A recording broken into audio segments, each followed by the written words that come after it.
안녕하세요, 홍성추입니다. 최근 한 언론사에서 2024 차세대 리더 100인의 고롱그룹 4세 경영인인 이교 부회장이 선정돼 눈길을 끈 적이 있습니다. 정치, 경제, 사회, 문화별로 주목받는 인물 500인을 선정하고 그 중에서 각 분야에서 내일이 대한민국에 큰 영향력을 행사할 것으로 기대되는 인물 100명을 추려는데 그 중에 이교 부회장이 선정된 것입니다. 이 부회장은 일찍이 고롱그룹이 후계자로 지목돼 착실히 경영 수업을 받아오고 있습니다.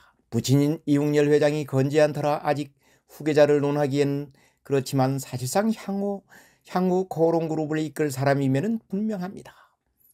그렇다고 그의 앞길이 꽃길만 놓여 있는 것은 아닙니다. 명실상부한 그룹이 후계자가 되기 위해선 넘어야 할 산이 많기 때문입니다. 고롱그룹은 이온만 창업주가 해방 전인 1935년 일본 오사카에서 모자 제조업체인 아사히 공예를 세운 게 기원입니다. 이온만 창업회장은 해방 후에도 일본의 삼경물산이라는 무역회사를 세워 일본과 한국에서 사업을 계속했었습니다. 삼경물산에서 나이론을 한국에 독점 공급하며 부를 축적합니다. 1957년 대구에 한국 나이론을 세우고 한국에서 나이론을 생산하기 시작했습니다. 고롱그룹은 대구에서 나이론 생산을 시작한 1957년을 기업 원년으로 삼고 있습니다. 고롱이라는 이름은 코리아 플러스 나이론을 뜻합니다. 이온만 창업회장은 한국에서는 사업가라기보다 정치인으로 더 잘 알려져 있습니다. 국회 부의장을 역임할 정도로 정치적 거물입니다. 사업은 동생인 이원천 씨와 장남인 이동찬 회장이 도맡아 했습니다. 2세인 이동찬 회장으로 경영권이 이양될 시기에 이온만 창업주와 동생인 이원천 씨가 심한 갈등을 벌입니다. 결국 창업회장이 동생인 이원천 씨는 레이온 부분을 분사해 원진 레이온이라는 회사를 세우고 결별하고 맙니다. 고롱 형제 간 갈등은 우리나라 재벌가 분쟁 중에 하나의 전형으로 받아들일 정도로 심한 후유증을 낳았습니다. 이원천 씨는 경기도 구리에 대규모 공장을 짓고 나갔지만 여러 가지 문제로 성공하지 못하고 몰락하고 맙니다. 고롱그룹은 장남인 이동찬 회장이 물려받아 오늘에 이르렀습니다. 한때 고롱그룹은 우리나라 섬유업계 1위를 기록할 정도로 굴지의 재벌이었습니다. 형제간 갈등과 분가, IMF 외환 위기를 맞으며 사세가 줄어들어 현재 국내 재계 랭킹 40위권 정도에 머물고 있습니다. 같은 섬유업으로 시작한 SK그룹이 이전 신성경그룹보다 큰 기업이었으며 효성그룹은 후발주자였습니다. 그러나 지금은 그들 기업과 비교가 안 될 정도로 작은 기업입니다. 2대 이동찬 회장은 외아들인 이웅열 회장에게 1996년 회장직을 물려주고 은퇴했습니다. 3대 이웅열 회장은 이때부터 사실상 그룹 경영을 총괄하며 사업을 이어갔지만 그렇게 큰 성과를 이뤄내지 못했다는 것이 대체적인 평가입니다. 이웅열 회장은 한때 세계 최초로 고관절염 세포 유전자 치료제인 인보사를 개발했다며 대대적인 선전을 했으나 처음 신청한 연골세포와 다른 세포가 나와 허가가 취소되며 엄청난 타격을 입은 적이 있습니다. 이 사태로 결국 이 회장은 검찰에 불려가기도 했고 그룹 경영에 손을 떼겠다고 발표해 재계를 놀라게 한 적도 있습니다. 이웅열 회장은 2018년부터 명예회장으로 물러나 있습니다. 현재 8년째 그룹 회장직은 공석으로 있습니다. 그는 회장직을 물러나면서 가족이라도 경영 능력을 입증하지 못하면 재산은 물려주지만 회사는 물려주지 않겠다고 선언했었습니다. 외동아들인 이교 부회장이 현재 그룹 지주회사 격인 주식회사 고롱이 지분이 0%인 것도 이와 무관치 않다고 하겠습니다.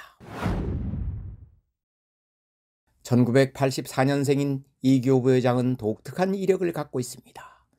국내 메이저 그룹 총수들 대부분은 미국에서 공부를 많이 했으나 현지에서 태어난 사람은 별로 없습니다. 그는 미국 시민권자이면서 한국 현역 사병으로 입대해 군복무까지 마쳤습니다. 병역을 기피하기 위한 수단으로 미국 시민권자 자격을 보유한 것은 아니었음을 보여준 사례입니다. 미국에서 태어났지만 영국에서 고등학교 과정을 마치고 대학은 미국에서 졸업합니다. 코넬 대학 호텔 경영학과를 마치고 귀국해 고롱 인더스트리 차장으로 입사해 경영 수업을 시작합니다. 3년 뒤인 2015년 상무부로 승진했고 2년 뒤에는 지주회사인 고롱 전략 담당 상무로 승진하며 본격적인 후계자로 등극했습니다. 이듬해인 자회사인 리베토 대표이사, 2020년엔 고롱 글로벌 자동차 부분 부사장, 2022년엔 고롱 글로벌 모빌리티 그룹 대표이사 사장, 2023년 지주회사인 고롱 전략 부분 대표이사로 옮겼으며 2024년 정기 인사 때 부회장으로 승진하며 명실상부한 2인자로 올라섰습니다. 10여 년 동안 그룹 주역사를 돌며 현장 분위기를 익히고 전략 부부를 맡아 그룹이 향후 먹거리 사업에도 눈을 돌리는 등 한마디로 경영 수업은 제대로 받았습니다. 2022년에는 세계적인 패션 디자이너인 우영미 씨 자녀 정유진 씨와 결혼해 화제가 된 적이 있습니다. 정재계 연예인까지 1천여 명이 넘는 하객들이 참석하는 초호화 결혼식을 올려 구설수가 있었기 때문입니다. 현재 이교 부회장은 고롱 인더스트리와 고롱 글로벌 등 주력 계열사의 사내 이사로 선임돼 경영 전면에 나서고 있습니다. 그가 전면에 나서면서 조용하던 고롱 그룹이 달라지기 시작했다고 주변에서는 얘기합니다. 그 중에서도 주요 계열사인 고롱 인더스트리 변화가 눈에 띈다고 하겠습니다.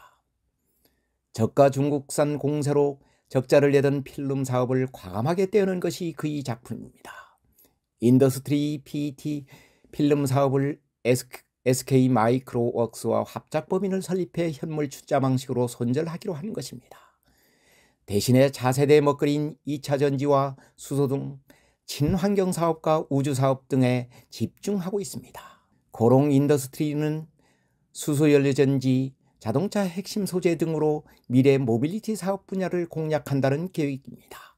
특히 그린 수소 생산 소재까지 사업 영역을 확대하려고 하고 있습니다. 고롱 ENP 역시 수소차 부품 소재를 통해 수소 사회에 대비하는 중입니다.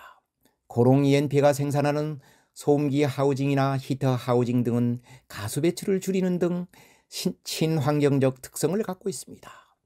자동차 원단을 제조하는 고롱 글로텍이 자동차 소재 부품 사업은 고롱 인더스트리가 직접 흡수 합병하는 결단도 이교 부회장이 내렸다고 합니다. 오너가 아니면 결정하기 힘든 흡수 합병입니다. 이 부회장은 또 우주 사업에 역량을 쏟아붓고 있습니다. 항공과 방산 계열사가 여러 군데 나눠져 있었던 사업 부분을 모아 고롱 스페이스웍스라는 법인을 만들어 출범시켰습니다. 계열사의 산재한 유사 사업을 한데 모아 시너지를 내겠다는 보관으로 해석되는 대목입니다. 문제는 이제부터라고 재계에선 진단합니다. 1년여 동안 주력해온 그룹 주력 사업을 재편한 만큼 실적을 내야 하는 부담을 갖고 있기 때문입니다. 특히 이 부회장이 지난해 모빌리티 그룹을 재편한 만큼 이 분야에서의 성과가 어떻게 나오느냐에 그의 경영 능력이 입증된다고 하겠습니다. 그룹 측은 고롱 모빌리티 그룹을 2025년 매출 3조 6천억 원, 영업이익 1천억 원을 낼 수 있는 기업으로 키운다고 밝히고 있습니다. 이 부회장이 초대 대표이사로 1년 동안 모빌리티를 이끌며 사업 재편을 주도한 만큼 이 분야에서 어느 정도의 성과를 내야 합니다.